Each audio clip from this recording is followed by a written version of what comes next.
શું શાક ઉગાડવાથી તેની ગુણવત્તા ઘટી જાય ખરી? તેમાં રહેલા વિટામિન્સ ઘટી જાય ખરા?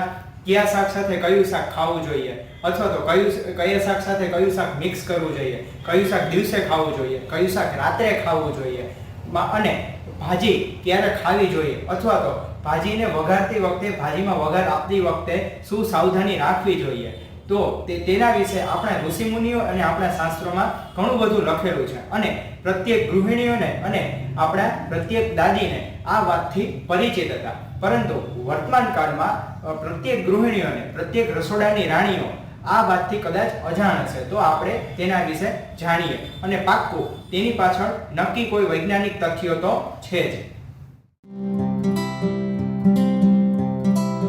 તો તમામ રસોડાની રાણીઓને લીલી ભાજી બનાવવામાં શું સાવધાની રાખવી જોઈએ? આપણા શાસ્ત્રો અનુસાર જેટલી પ્રકારની આપણે ભાજીઓ ખાઈએ છીએ કે તેમાં મેથીની ભાજી, તાંદળજાની ભાજી વત્તા પાલકની ભાજી અથવા તો સુવાની ભાજી જેવી વિવિધ પ્રકારની ભાજીઓ આપણે બનાવીને ખાઈએ છીએ. મિત્રો, સમજવાની જરૂર તો એ છે કે આ સમયમાં ભાજીનો જ્યુસ બનાવીને પીવાનો અને સાથે કાચી ભાજી ખાવાનો ટ્રેન્ડ ચાલી રહ્યો છે. જેટલી પણ લીલી ભાજીઓ છે તેને આપણે સારી રીતે ખૂબ બાફવી જોઈએ અને તેનું સારા પ્રમાણમાં સાથે શુદ્ધ તેલ અને ગરમ મસાલો નાખીને સેવન કરવું જોઈએ. આપણા શાસ્ત્રોમાં ભાજી ખાવાની સાચી રીત તો આ પ્રમાણે છે, પણ પ્રશ્ન એ થાય કે ન્યુટ્રિશન ઘટી જશે તો? પરંતુ આનાથી કોઈ ન્યુટ્રિશન ઘટી જતા નથી. ઉલટાના તેમાં રહેલા પોષક તત્વો, વિટામિન્સ અને મિનરલ્સ સારી રીતે પાચન થવામાં મદદ કરે છે. એટલા માટે જ્યારે પણ લીલી ભાજી બનાવીએ તો આ પ્રકારે બનાવવી જોઈએ. બીજી મહત્વની વાત એ છે કે આપણે મગ સિવાયના જે બીજા કઠોળના શાક ખાઈએ છીએ તેમાં છે વાલ છે, રાજમા, ચોળા, અડદ, વટાણા વગેરે પ્રકારના કઠોળના શાક ખાઈએ છીએ. તેમાં ખાસ કરીને મિત્રો વઘાર દરમિયાન વિશેષ માત્રામાં અજમો નાખવો જોઈએ. જે પણ કઠોળ ખાઈએ છીએ તેમાંથી પ્રોટીન વિશેષ માત્રામાં મળતું હોય છે. મગ સિવાય જે આપણે આ કઠોળની વાત કરી તે પચવામાં થોડા ભારે છે મિત્રો, તો તેમાં રહેલું પ્રોટીન આપણને ત્યારે જ મળશે કે જ્યારે આ કઠોળ આપણા શરીરમાં સારી રીતે પાચન થઈ શકશે. જો મિત્રો પાચન બરાબર નહીં થાય તો પ્રોટીન બરાબર નથી મળવાનું. અજમો એક ભોજનનું પાચન કરવા માટે ખૂબ જ મદદગાર સાબિત થાય છે, અને આ અજમો જ્યારે કઠોળમાં વિશેષ માત્રામાં નાખવામાં આવે ત્યારે જ આ શરીરમાં પ્રોટીન વિશેષ માત્રામાં મળી રહે છે. તો બીજી મહત્ત્વની સાવચેતી એ રાખવાની છે કે મગ સિવાયના તમામ કઠોળ બનાવતી વખતે શાકના વઘારમાં અજમાનો ઉપયોગ જરૂરથી કરવો જોઈએ. એક ઇમ્પોર્ટન્ટ વાત એ છે કે ભોજનમાં કાંદા અને ટમેટાનો ઉપયોગ થતો હોય તો તે ભોજન રાત્રે ક્યારેય પણ ના લેવું જોઈએ. તે ભોજન દિવસે જ લેવું જોઈએ. મિત્રો, શક્ય હોય ત્યાં સુધી તે ભોજન રાત્રે લેવાનું ટાળવું જોઈએ અને દિવસે લેવું જોઈએ. ઘણી ગૃહિણી રાત્રે વઘાર રૂપે ટમેટાં નાખે છે અને સાથે સાથે ડુંગળી પણ નાખે છે. તો એ શાક આપણે બનતા પ્રયાસો કરીશું કે રાત્રે ના લેવું જોઈએ અને દિવસે લેવું જોઈએ. જે શાકમાં ટમેટાં અને બટેટાનો ઉપયોગ થયેલો હોય તે શાક હંમેશા ફ્રેશ જ ખાવું જોઈએ. તે વાસી શક્ય હોય ત્યાં સુધી ના લેવું જોઈએ. એક વર્ષ એટલે 365 દિવસ.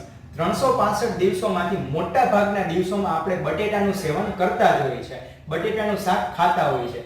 નાના મોટા સૌ કોઈને બટેટાનું શાક તો ભાવતું જ હોય છે, પરંતુ બટેટાનું શાક બનાવતી વખતે ધ્યાન એ રાખવું જોઈએ કે બટેટાની છાલ ક્યારેય પણ ના કાઢવી જોઈએ.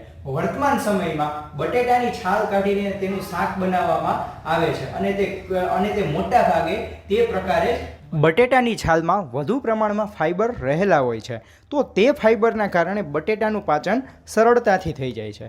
વળી બટેટું પચવામાં થોડું ભારે છે, અને જો તેનું પાચન બરાબર ન થાય તો તે નક્કી પેટ સંબંધી બીમારી થઈ શકે છે. તો પાચન સારી રીતે થાય એટલે જરૂરી છે કે બટેટાની છાલ ન કાઢવી જોઈએ. મિત્રો, સાથે ક્યારેય પણ કાચા બટેટાને સીધો તેલમાં વઘાર ન કરવો જોઈએ.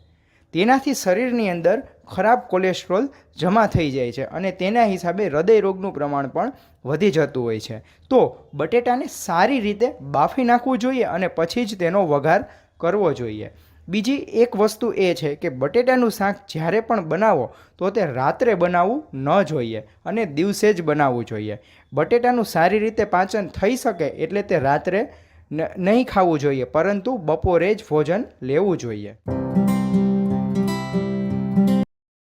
ખૂબ જ મહત્વની વાત તો એ છે કે મિત્રો, એક વખત બનાવેલું ભોજન એ વારે વારે ગરમ કરવું તે સ્વાસ્થ્ય માટે ખૂબ જ ઘાતક નીવડે છે. મિત્રો, આ ફ્રીજના જમાનામાં અને ઓવનના જમાનામાં એક વખત જે ફ્રીજમાં રાખેલું શાક હોય એ તે ફરીથી પાછું ઓવનમાં ગરમ કરી અને ખાઈએ છીએ, અને પાછું ફરીથી ફ્રીજમાં મૂકીને પછી પાછું ગરમ કરીને આપણે ખાઈએ છીએ.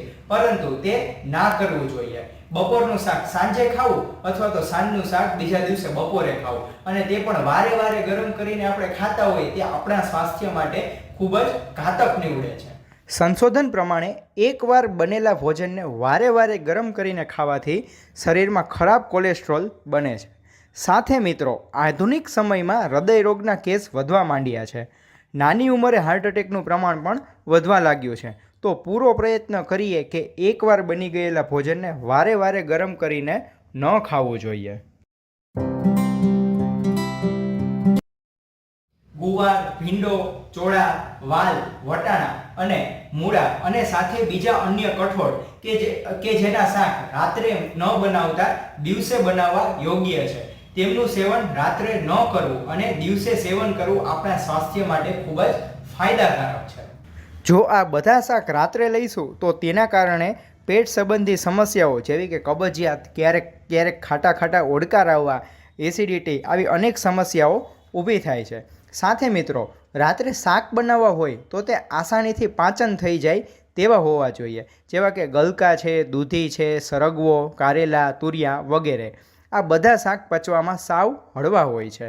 તો શાક બનાવવામાં આવા નિયમોનું પાલન કરીશું અને આવી સાવધાની રાખીશું તો આપણું સ્વાસ્થ્ય, તમારું સ્વાસ્થ્ય સારું જળવાઈ રહેશે.